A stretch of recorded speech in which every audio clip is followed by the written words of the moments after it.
नमस्कार। आदरणीय बुवा आमा दिदीबहिनी तथा दाजुभाइहरू, म आज एक अत्यन्त संवेदनशील घडीमा तपाईहरू सामु उपस्थित भएको छु।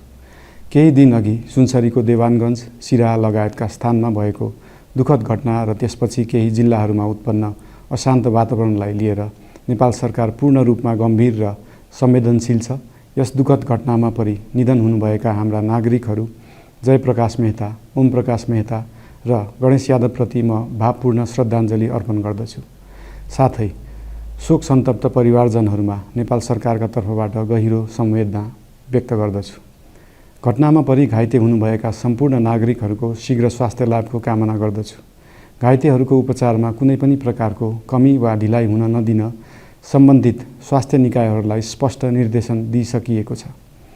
घटना भए लगत्तै सबै सुरक्षा निकायहरूले तत्काल घटनास्थलमा पुगेर परिस्थितिलाई सामान्य बनाउने, थप अप्रिय घटना हुन नदिने र शान्ति सुरक्षा कायम गर्ने प्रयास निरन्तर गरिरहेका छन्। घटनाको निष्पक्ष छानबिन गरी दोषीलाई कडा कानुनी कारबाही गर्न गृह मन्त्रालयले छानबिन समिति गठन गरिसकेको छ। म सबैमा विश्वास दिलाउन चाहन्छु कि यो छानबिन पूर्ण रूपमा निष्पक्ष र पारदर्शी हुनेछ।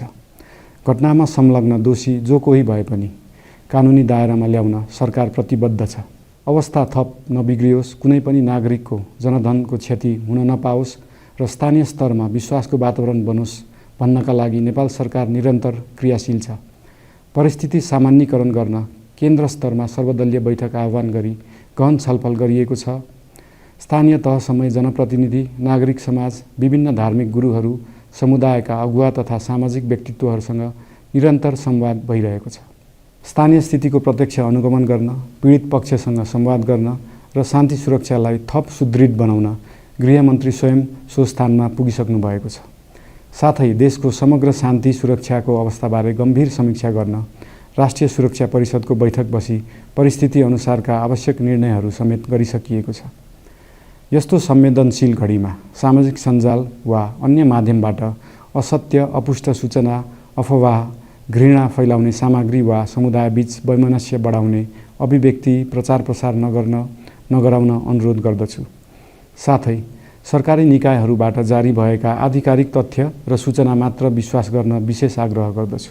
प्रत्येक नागरिकको जीवधनको रक्षा गर्नु, सामाजिक सद्भाव जोगाउनु र समाजमा शान्ति कायम राख्नु राज्यको सर्वोच्च र प्राथमिक दायित्व हो।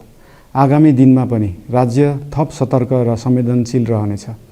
प्रत्येक नागरिकको जीवन सुरक्षाका लागि सरकारका सम्पूर्ण संयन्त्रहरू अहोरात्र खटिनेछन्। शान्ति सुरक्षा भङ्ग गर्ने, अराजकता फैलाउने वा हाम्रो सदियौं पुरानो सामाजिक सद्भाव, सहिष्णुता र भाइचारा खलबलाउने कुनै पनि क्रियाकलापप्रति सरकार पूर्ण रूपमा सचेत छ र यस गतिविधिमाथि कडा कदम चालिनेछन्। नेपालको संविधानले प्रत्येक नागरिकलाई आआफ्नो धर्म, संस्कृति र परम्परा मान्ने मौलिक हक प्रदान गरेको छ। यो संवैधानिक दायित्व निर्वाह गर्न सरकार पूर्ण रूपमा प्रतिबद्ध छ।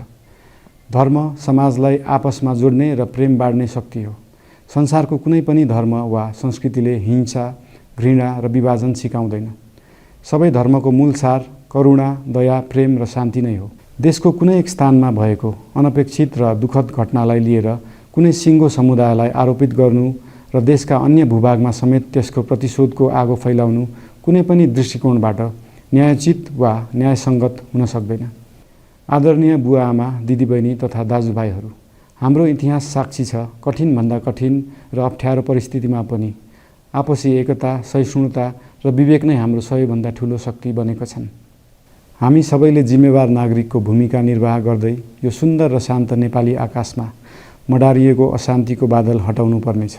हम आम नागरिक, नागरिक समाज, धार्मिक समुदाय, सब आदरणीय अगुवा, सब राजनीतिक दल आ जिम्मेवार संचार के माध्यम सबके धैर्यता आ संयमता अपना के शांति, सद्भाव, भाईचारा आ राष्ट्रीय एकता कायम राख के लेल सरकार के तरफ से हार्दिक अपील कर रहल छी। धन्यवाद।